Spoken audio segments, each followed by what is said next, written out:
Hey there and welcome back to my channel. I'm going to be talking about a book that I've read, which I'm sure you've heard about if you're watching this channel. It's something that might appeal to you. It's called The Life-Changing Magic of Tidying Up, and it's by Marie Kondo, and it's been on the bestsellers list for a while now. It's kind of become a big deal. A lot of people are talking about it, and I thought that I would just give 2 minutes to tell you what I thought about it. Because obviously it pertains to what I'm talking about on this channel, and hopefully you'll find it interesting or helpful, or it'll, help you decide if you want to go and read it for yourself or whatever. So I'm just going to be talking pretty broadly, mostly just because this book is very short. It might kind of look thick to you, but really it's not. I bought it on a Thursday late in the day, and I finished reading it by the Friday early evening, so it really is a quick read. It's set up sort of in like mini chapters throughout the entire book, and certain parts of it are bolded that might be more important or a little bit more of like a sound bite for you. I mean, obviously it's text, but just little bits of info that you really ought to grab onto. Sort of sums up the section. I found this book really interesting just because it's such a unique way of looking at things that we might not think about in, like our society of generally more of the like spiritual side of getting rid of things and tidying up. Obviously this, if you don't know, this is a Japanese woman, and the book says the Japanese art of decluttering and organizing.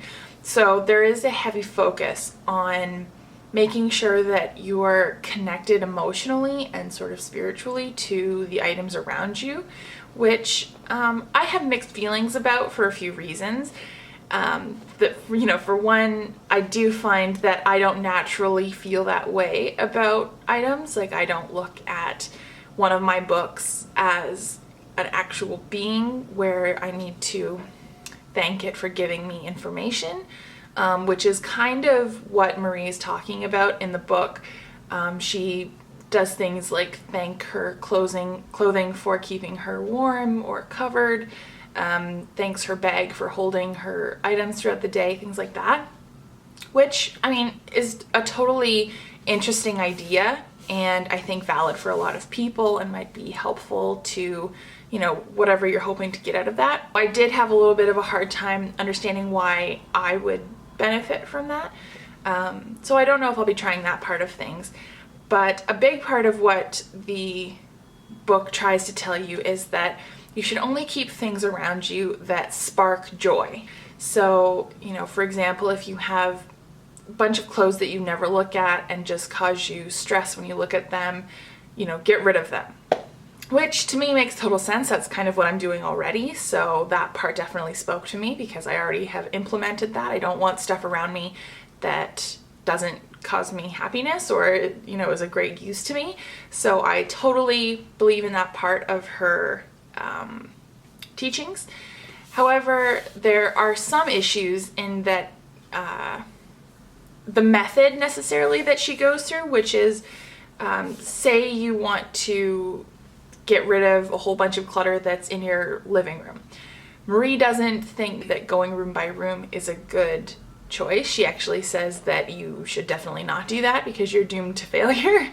I don't know if that's necessarily true because I've been going room by room in my own place, or drawer by drawer, or some sort of sectioning that way, and that's been working out well for me. Now, I don't know long term how that will go for sure, so I could be totally off.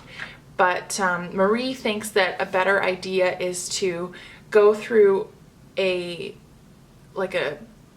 all of your clothing at once or all of your books at once, and to actually go in a particular order. Like, don't go through all of your photographs first because you're more emotionally attached to them. So that could be helpful for some people, definitely. I may try it. I haven't decided yet. I'm still a little bit on the fence about the, I think it's called the Marie Kondo technique, I think. I'm hoping that I have that right. But yeah, I don't know if necessarily following that specific technique would work for me. She seems to think that everyone sort of works the same way, which again, I might not feel that way. But for someone who, you know, has a whole house full of stuff, this might be really helpful because she recommends getting all of one category out, putting it all onto the floor so you can see the full scope of what you have, and going through piece by piece and saying, does this spark joy? If it does, keep it. If it doesn't, toss it. And she doesn't really have any gray area. There's no box to decide later sort of a situation. I think people, you know, are not all the same, so I think that one method for everyone might not necessarily be the best choice. But I think that it's definitely worth a checkout if you're interested in doing a massive, dramatic decluttering. I think it could be really helpful. It's also just a nice quick read if you're interested in more of just what she's talking about, the techniques, the methods, you know, the success stories, a little bit about her background, stuff like that, because a lot of stuff does speak to me. I had an issue with the price. It was $20 for this book, which, you know, I went through it in a day, and there really isn't anything, in my opinion, in the book that really is, I mean, it's common sense to me at least, a lot of what she's saying, which I think she also admits that it's common sense. But, you know, common sense isn't all that common these days. So, you know, it's totally up to you, I think, if you are someone who wants to look at what she's talking about, wants to spend the $20. Would I go back and purchase it again? I think that I would, just because I was so interested in finding out what it was about. But my opinion isn't necessarily that it is worth $20. So if you have access at a library or something like that, that might be a good option too. I, for one, am not going to be hanging on to this. I'm going to be sending it along to a friend of mine that I think might benefit from checking it out, just to kind of get into the mindset maybe of decluttering. But other than that, let me know what you think if you've read it, or if you want to pick it up and read it because of this review. I don't know if you would. It almost came out negative, but it's not. I do think that there are some good points in here. So that's all I have to talk about today. I hope that you enjoyed this video, and I will see you in my next one. Have a great day. Bye.